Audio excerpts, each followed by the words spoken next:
নদীতে কোনো ইলিশ মাছ নাই, নদীতে আছে সব জাটকা, এমনকি বড় মাছের কোনো সন্ধানই নেই। পাইলেও দুই একটা পায়, এমনকি আর নাইতে কোনো ইলিশ মাছ নেই। সরকার 22 দিন অভিযান পরে আমরা সাগরে গেলাম। সাগরে যাওয়ার পরে মাছ সাইজ একটু ছোট, এমনি সাগরে মাছ আছে, মাছের সাইজ ছোট। এরপরে আমাদের ধরেন আমরা মাছটা যাই পাইছি আমাদের পোষায় না। তারপরে মনে করেন এই মাছের সাইজ ছোট খাওয়াইছি, চলিয়ে আইছি। মনে করেন মাছ এইভাবে যদি এত ছোট কুঠা মাছ হয় তো আমাকে মাছ ধরে মানে আমাকে লসাই। জাইলা আনছে রাত্রে, জাইলা উজানের নামাজ জাইলা পালন করছে, কিন্তু উজানের যত জেলে আছে সব জেলে মাছের যা আছে হোনা আনি সব ধরিয়া লাগছে, কিন্তু নামাজ দিয়ে কোনো জাইলা মাছ ধরে না। মাছ সাইজ জেলে গেছে, মাছ ছোট ছোট মাছ সাইজ দুই বড় আছে, আর মাছ নাই। তাহলে 22 দিনের মাছ গেছে কোথায়?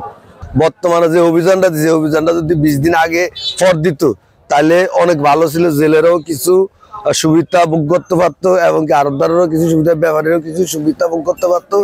এবং যে ইলিশ মাছগুলো আছে এখন, ইলিশ মাছের পেটে অনেক ডিম আছে, মাছগুলো সব সাগরে লেমে যেতেছে। এবং কি যারা সাগরে কিছুদিন আগে গেছে, অভিযানের 2-4-5 দিন আগে, তারা কিছু মাছ পেয়েছে, ওই মাছগুলো না এখন আমাদের এই গাড়ে বিক্রি করতেছে। আমরা বাংলাদেশ সরকার আইন পালন করছি, বর্তমানে 22 দিন পর্যন্ত সরকারের অভিযোগ পালন করে আমরা দৌড়াতে গেছি। মাছ যাওয়াই পাইছি, মাছগুলো সব কুচা, মাছেরও রেট নাই। এখন আমরা সামনের দিকে কি পজিশনে কি মানুষ চালামু, জেলে কাঠগুলা কি অনেক হাজার হাজার জেলে আছে, কিন্তু 200 মানুষেরও কি জেলে কাঠ হয় না। এখন আমাদের এই পজিশনে বাংলাদেশ সরকারের কাছে আমরা আবেদন জানাইতেছি, কি পজিশনে চলমু, কি পজিশনে খাইমু, সামনের জিন্দিগিটা আমাদের কেমনে যাইবে, আমরা কি পজিশনে সহযোগিতা পাই, এটা বাংলাদেশ সরকারের কাছে আমার আবেদন। অভিযানের পর আজকে আড়ত খুলছি, এখন বেচা বিক্রি মোটামুটি, কিন্তু মাছ নদী অনেক কম, মাছ তেমন পাওয়া যাচ্ছে না।